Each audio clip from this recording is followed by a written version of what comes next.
La Brigade Noire, principal groupe de supporters du FC Nantes comprenant plusieurs milliers de membres et de sympathisants, tient à communiquer aujourd'hui avec le visage que les autorités ont d'elle et de tous les ultras en France. Le visage du terrorisme. Car oui, aux yeux de l'État, aux yeux des différentes préfectures, et notamment celle de la Loire, aux yeux de la Direction nationale de lutte contre le hooliganisme, et même aux yeux de la Ligue de football professionnel, nous sommes ce que vous voyez à l'instant, une menace terroriste à évasser des stades, car représentant un risque de trouble à l'ordre public trop important.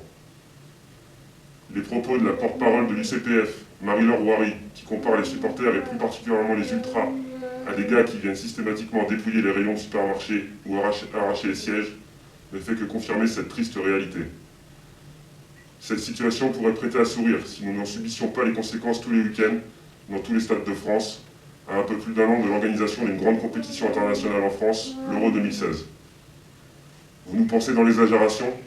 Alors comment qualifieriez-vous une catégorie de population tellement crainte qu'on prendrait à son encontre, quasiment tous les week-ends, des arrêtés préfectoraux voire ministériels lui interdisant de circuler sur une zone du territoire?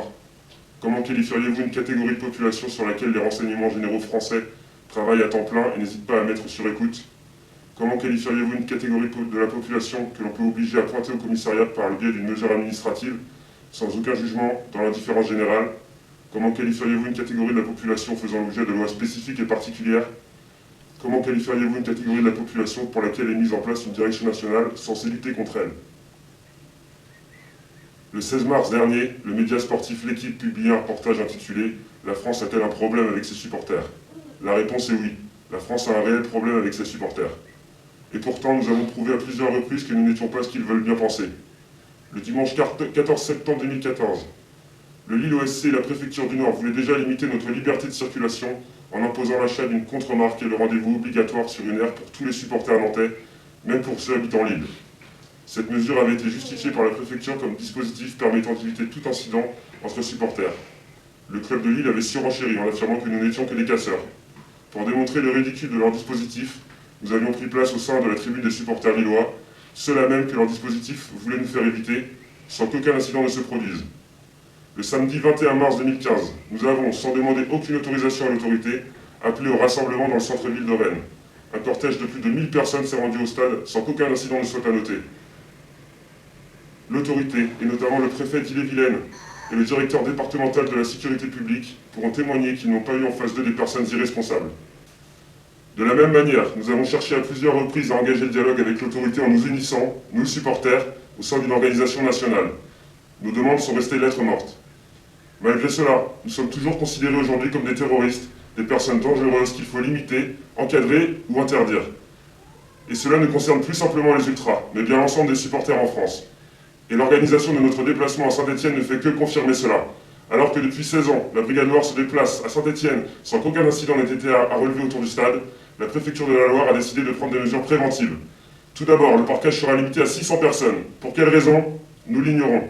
Ensuite, l'achat d'une contre-marque est obligatoire pour tous les supporters nantais avant le match, puisqu'aucune billetterie ne sera ouverte sur place.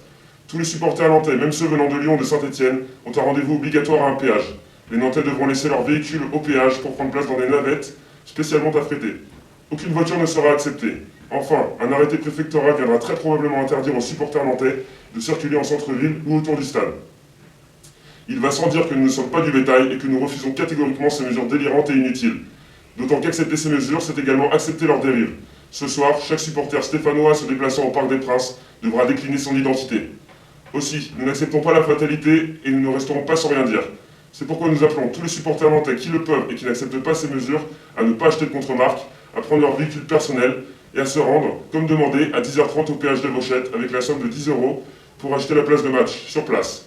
Nous n'accepterons ni contre-marque, ni transfert en bus vers le stade. Votre contre-marque ne sert à rien, vos navettes ne servent à rien. Tous les supporters nantais seront présents à 10h30 au péage de Vauchette. C'est maintenant à la préfecture de la Loire de prendre ses responsabilités en nous acceptant ou de les fuir en interdisant le déplacement. Mais sachez-le, nous ne sommes pas du bétail. Et comme vous pouvez le voir, les terroristes que nous sommes sont lourdement armés. La balle est maintenant dans le camp de la préfecture de la Loire.